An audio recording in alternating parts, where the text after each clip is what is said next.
अस्सलाम वालेकुम my dear students, my name is Hasan Raza. उम्मीद करता हूँ कि आप तमाम स्टूडेंट्स बखैर आफियत हैं। Dear students, as in the previous lecture we have discussed all the remaining multiple choice questions. तो अब हमें आज के इस लेक्चर में रिव्यू क्वेश्चंस को स्टार्ट करना है।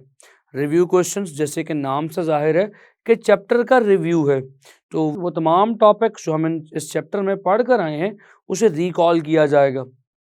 तो बेहतर तो ये है कि आप आपसे ऑनवर्ड जो अगले लेक्चर्स सुने उनमें चैप्टर को अच्छे से प्रिपेयर करके बैठें, चैप्टर की थ्योरी को अच्छे से याद कर लें, ताकि जब मैं आपके सामने सवाल लिखूं तो आप जवाब पहले से जानते हों। बस मेरे जवाब लिखने से आपके जहन में ऑर्डर ऑफ द क्वेश्चन आ जाए कि आपने क्वेश्चन को अटेम्प्ट कैसे करना है, किस तरतीब पे चीज़ें लिखनी है।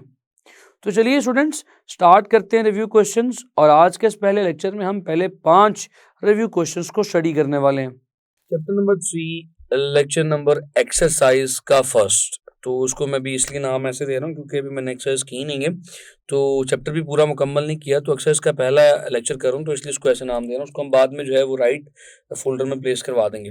माय डियर क्यूरियस स्टूडेंट्स, ये पहले 3 सवालात रिव्यू क्वेश्चन वाले पोर्शन के आपके सामने मौजूद है।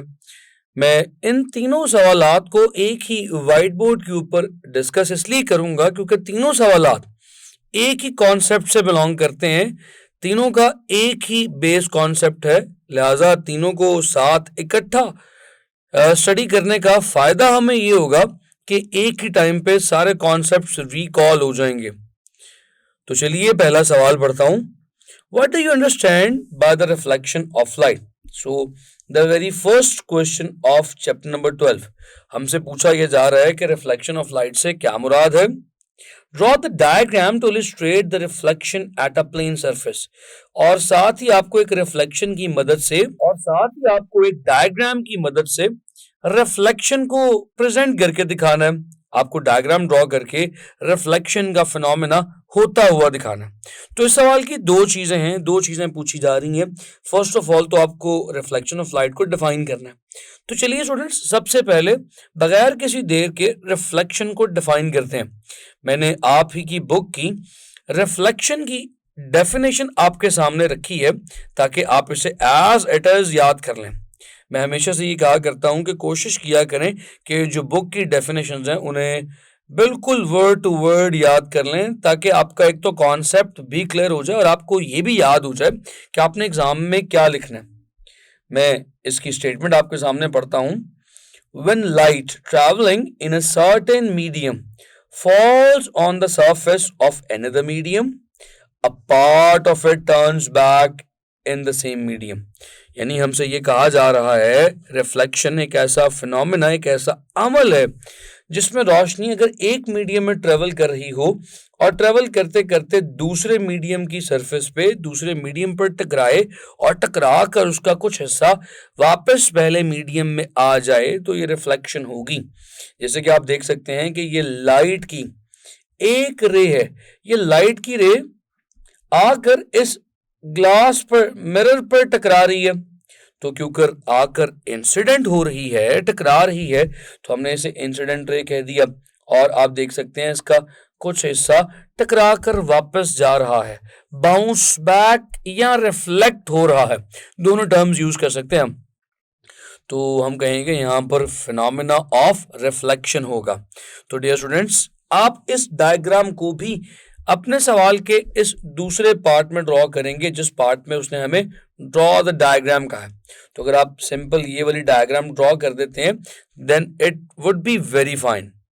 आपके पास यहां पर इंसिडेंट रे भी है, रिफ्लेक्टेड रे भी है और प्लेन मिरर भी है। माय डियर स्टूडेंट्स, ये तो हमारा पहला सवाल था। सिंपल हमें डेफिनेशन लिखनी थी और डायग्राम ड्रॉ करनी थी। अगर आप इस डायग्राम को लेबल कर देंगे जैसे हमारी बुक में हुआ है तो बहुत अच्छा है, अदरवाइज सिर्फ डायग्राम ड्रॉ कर देना इनफ है। चलिए अब इसी के अगले सवाल पर चलते हैं। हमसे पूछा जा रहा है describe the following term used in reflection.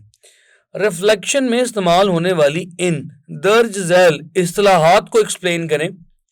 कौन कौन सी टर्म्स? नॉर्मल, नॉर्मल क्या होता है, एंगल ऑफ इंसिडेंस क्या होता है और एंगल ऑफ रिफ्लेक्शन क्या होता है। चलिए डियर स्टूडेंट्स, सबसे सिंपल यानी नॉर्मल से शुरू करते हैं। नॉर्मल से क्या मुराद है? डियर स्टूडेंट्स, नॉर्मल इस परपेंडिकुलर लाइन को कह सकते हैं। ये जो आप देख रहे हैं डॉटेड लाइन है, ये perpendicular to the plane mirror है। इस नॉर्मल का फंक्शन सिर्फ एक है। इस नॉर्मल की मदद से हम इस रिफ्लेक्शन के फिनोमेना में बनने वाले एंगल ऑफ इंसिडेंस और एंगल ऑफ रिफ्लेक्शन को मेजर करते हैं। यानी कि जो आकर टकराने वाली लाइट इसके साथ इस डॉटेड लाइन के साथ एंगल बनाएगी, उसे एंगल ऑफ इंसिडेंस कह देंगे। So normal is just the perpendicular line to the plane surface. उस प्लेन सरफेस के, जैसे यहां पर प्लेन मिरर है, उस प्लेन सरफेस के जो परपेंडिकुलर लाइन है, हम सिर्फ उस परपेंडिकुलर लाइन को नॉर्मल कह देते हैं। और डियर स्टूडेंट्स, आपको याद होगा मैंने ट्रांसवर्स वेव्स के टॉपिक में भी आपको ये बात बताई थी कि नॉर्मल का मतलब परपेंडिकुलर भी होता है। तो चलिए इस पॉइंट को यहां पर मैं मेंशन भी कर देता हूं। Normal means perpendicular. So normal line is just the perpendicular line on the plane surface. Now what is angle of incidence? My students, यहां पर जो लाइट आकर हमारे प्लेन मिरर पर फॉल कर रही है, ये इस नॉर्मल के साथ जो एंगल बनाएगी, हम इसे एंगल ऑफ इंसिडेंस कहेंगे। इस एंगल ऑफ इंसिडेंस से हमें ये पता चलता है कि जो आकर टकराने वाली लाइट है, उसने इस नॉर्मल के साथ क्या एंगल बनाया है, यानी किस ओरिएंटेशन पर, किस डायरेक्शन पर आकर टकराई है। और इस एंगल ऑफ इंसिडेंस के बाद हमसे पूछा जा रहा है एंगल ऑफ रिफ्लेक्शन क्या। तो my dear students, angle of reflection भी बहुत सिंपल है। इसी नॉर्मल के साथ जो टकरा कर जाने वाली लाइट की रे है, यानी रिफ्लेक्टेड रे जो है, वो जो एंगल बना रही है, उसे हम एंगल ऑफ रिफ्लेक्शन या रिफ्लेक्शन एंगल भी कहते हैं। तो आपने देखा कि तीनों चीजें कैसे एक दूसरे के साथ लिंक करती हैं। यहाँ पर नॉर्मल ही की मदद से एंगल ऑफ इंसिडेंस को भी मेजर किया जा रहा है, और नॉर्मल ही की मदद से हमने एंगल ऑफ रिफ्लेक्शन को भी मेजर किया। तो हमारा क्वेश्चन नंबर 2 भी यहाँ पर कंप्लीट होता है। हमने इस क्वेश्चन नंबर 2 को भी समझ लिए। अब हम चलते हैं क्वेश्चन नंबर 3 की जानब। माय डियर स्टूडेंट्स, मैं क्वेश्चन नंबर 3 की स्टेटमेंट भी पढ़ता हूँ, आपने इसी तवज्जो के साथ सुननी है। State the laws of reflection. आपने रिफ्लेक्शन के कवानीन एक्सप्लेन करने हैं। इन रिफ्लेक्शन के कवानीन को हमने चैप्टर के अंदर भी डिटेल से डिस्कस किया था, पढ़ा था, और अभी फिर क्योंकि हमारे पेपर में सवाल बन सकता है और हमारे रिव्यू क्वेश्चंस का सवाल भी है, तो इसको दोबारा से जरा एक दफा रीडिस्कस कर लेते हैं। तो लॉज ऑफ रिफ्लेक्शन क्या है? डियर स्टूडेंट्स, दो लॉज हैं रिफ्लेक्शन के, दोनों आपके सामने मौजूद हैं। मैंने उस पॉइंट की पिक्चर आपके साथ शेयर की है जहां पर बुक में ये लिखे हुए थे। मैं पढ़ता हूं और समझते हैं क्या क्या लिखा हुआ है। The incident ray, the normal and the reflected ray at the point of incidence all lie in the same plane. क्या मतलब है इसका? इसका मतलब ये है कि जो इंसिडेंट रे है, यानी कि दिस वन, ये मैं आपके साथ अभी शेयर करता हूं, दिस इंसिडेंट रे, ये इंसिडेंट रे, रिफ्लेक्टेड रे और नॉर्मल, तीनों एक ही पॉइंट पर है। ये पॉइंट कौन सा है? This is called as the point of incidence, यानी ये वो पॉइंट है जहां पर रोशनी की रे आकर टकरा रही है।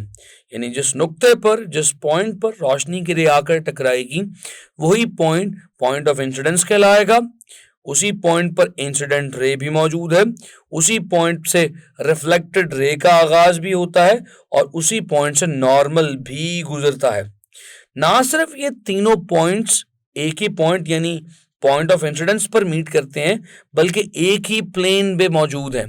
प्लेन सरफेस को भी कहते हैं। सो माय डियर स्टूडेंट्स, ये एक ही प्लेन है, एक ही सरफेस है जिसके ऊपर ये तीनों लाइंस अपना कॉमन पॉइंट रखती हैं।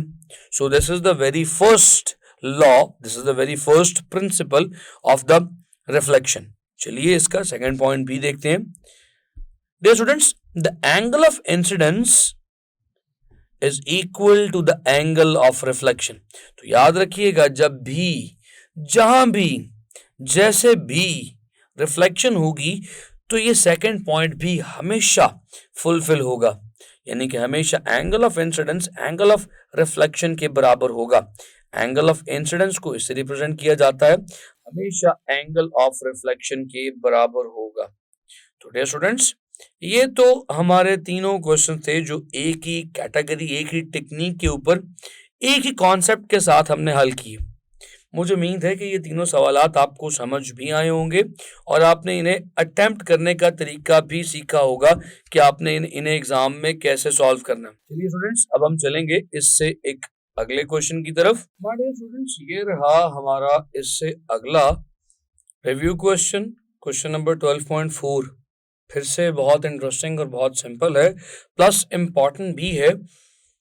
Question says define the refraction of light. याद रहे कि पहले 3 सवालात में आपने रिफ्लेक्शन को डिस्कस किया था, इसमें आपसे कहा जा रहा है डिफाइन रिफ्रैक्शन ऑफ लाइट। सो साथ ही आपने describe the passage of light through parallel sided transparent material. आपने ना सिर्फ रिफ्लेक्शन की डेफिनेशन बतानी है, मगर आपने साथ ही एक पैरेलल साइडेड ट्रांसपेरेंट मटेरियल में रिफ्रैक्शन के फिनोमेना को एक्सप्लेन भी करना है। तो मैंने दोनों चीजें आपके सामने पहले से प्लेस कर दी हैं। डियर स्टूडेंट्स, रिफ्रैक्शन के प्रोसेस को पहले डेफिनेशन पढ़ने से रिकॉल कर लें, आपने ये टॉपिक में पढ़ा हुआ है। रिफ्रैक्शन आपने डिफाइन किया था कि लाइट का किसी एक मीडियम से दूसरे मीडियम में ट्रांसमिट होने का प्रोसेस, जिससे लाइट अपने असल पाथ से थोड़ा सा डेविएट कर जाए। तो इस केस में एक मीडियम से दूसरे मीडियम में लाइट ट्रेवल करती है। हमारे पास रिफ्लेक्शन में तो लाइट रिफ्लेक्ट बैक या बाउंस बैक होती थी, मगर इसमें दूसरे मीडियम में चली जाती है। और इस पॉइंट को हम ना सिर्फ चैप्टर नंबर 12 में पढ़ के आए हैं, बल्कि चैप्टर नंबर 11 में भी हमने पढ़ा था। बल थोड़ा सा कॉन्सेप्ट लिया था रिफ्रैक्शन ऑफ साउंड का एक पिक्चर की मदद से, और हमने इसी तरह से चैप्टर नंबर 10 में refraction of water waves in ripple tank भी पढ़ा था।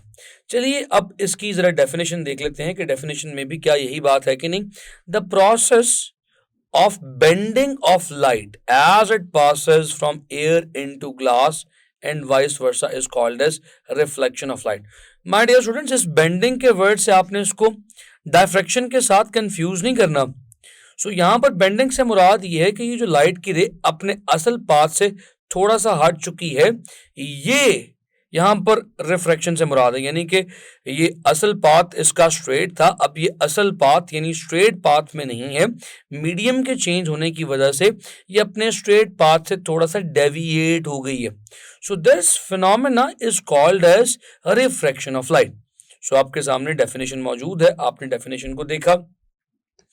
तो डियर स्टूडेंट्स, ये तो सिंपल सी डेफिनेशन थी। अब आप इस पॉइंट को थोड़ा सा एक्सप्लेन भी करेंगे कि हमारे पास जब लाइट की रे किसी खास मीडियम पर इंसिडेंट करती है, the medium should be transparent, यानी ऐसा मीडियम जिसमें से लाइट पास कर सके। ओपेक में रिफ्रैक्शन ऑफ लाइट नहीं हो सकती। सो हमारे पास एक ट्रांसपेरेंट मटेरियल है, पैरेलल साइडेड मटेरियल है। जब इस पर लाइट की रे फॉल करेगी तो इसके अंदर पेनिट्रेट कर जाएगी, इसमें ट्रांसमिट हो जाएगी। अब किस एंगल पर पड़ रही है और किस एंगल पर रिफ्रैक्ट हो रही है, ये फाइंड आउट करने के लिए हमें फिर से एक नॉर्मल ड्रॉ करना पड़ेगा। हम जानते हैं नॉर्मल क्या है। नॉर्मल एक ऐसी इमेजिनरी लाइन है जो उस सरफेस पे परपेंडिकुलर होती है जिस सरफेस पे रिफ्रैक्शन का फिनोमेना हो रहा हो, बिल्कुल रिफ्लेक्शन वाले फिनोमेना के नॉर्मल की तरह। तो माय डियर स्टूडेंट्स, यहाँ पर जो एंगल इंसिडेंट रे बनाएगी with the normal, this is called as the incidence angle या इंसिडेंट एंगल भी कह सकते हैं। और आपकी बुक में लिखा गया है एंगल ऑफ इंसिडेंस। और वो लाइट की रे जो ट्रांसमिट होके दूसरे मीडियम में गई है, for example air to glass आई है, तो उस वक्त ये रिफ्रैक्टेड रे जो नॉर्मल के साथ एंगल बना रही होगी, that is called as angle of refraction. Simple. तो यहां पर आप इस फिनोमेना को एक्सप्लेन भी कर सकते हैं और आप साथ इस क्वेश्चन में ये डायग्राम भी ड्रॉ करेंगे। इस बात को जहन में रख लें कि जहां पर डायग्राम्स बनती हो वहां पर डायग्राम्स बनाना मस्ट है, वहां पर आप डायग्राम्स जरूर बनाएंगे, क्योंकि डायग्राम्स देखकर एग्जामिनर पे एक अच्छा इंप्रेशन पड़ता है, पता लगता है कि स्टूडेंट ने मेहनत की है, काम किया हुआ है। तो डियर स्टूडेंट्स ये बहुत सिंपल सा क्वेश्चन था, क्वेश्चन आपको समझ आया होगा। अब हम मूव कर रहे हैं इसी चैप्टर के अगले रिव्यू क्वेश्चन 12.5 की तरफ। स्टूडेंट्स ये रहा हमारा अगला रिव्यू क्वेश्चन 12.5। ये भी बिल्कुल हमारे पिछले क्वेश्चन ही के कॉन्सेप्ट पर, उसी फाउंडेशन पर बिलोंग करता है, यानी कि रिफ्रैक्शन के टॉपिक से ही रिलेटेड क्वेश्चन है।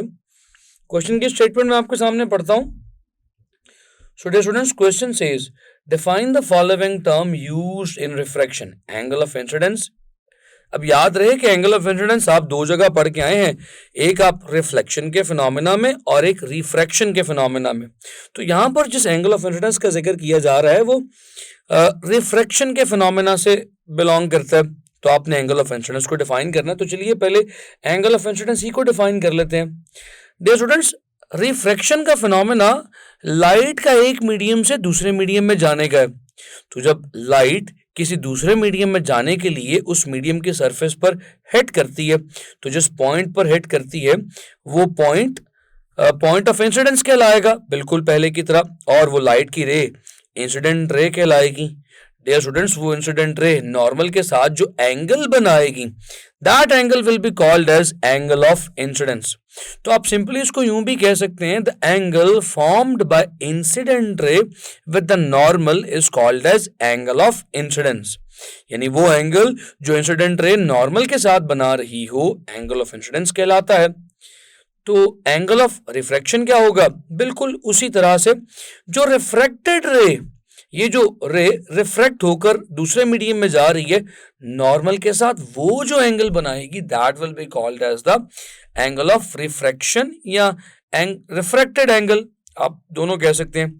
सो माय डियर स्टूडेंट्स, यहां पर आप इसको यूं डिफाइन करेंगे, the angle formed by the refracted ray with normal is called as the angle of refraction या refracted angle।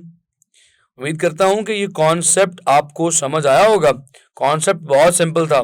My dear students, हमने इस लेक्चर के अंदर पहले 5 रिव्यू क्वेश्चंस को बगौर डिटेल में पढ़ा है। उम्मीद करता हूं आपको समझ आए होंगे। तो डियर स्टूडेंट्स, इन क्वेश्चंस को सिर्फ सुनना नहीं है आपने, इनके नोट्स भी बनाने हैं, ताकि एग्जाम डे पर आपके अपने हैंड में नोट्स आपके पास मौजूद हों। स्टूडेंट्स, यहाँ पे इजाज़त चाहता हूँ, आपसे अगले लेक्चर में मिलूंगा नए बाकी अगले रिव्यू क्वेश्चंस के साथ। तो see you in the next lecture. तब तक के लिए खुदा हाफिज।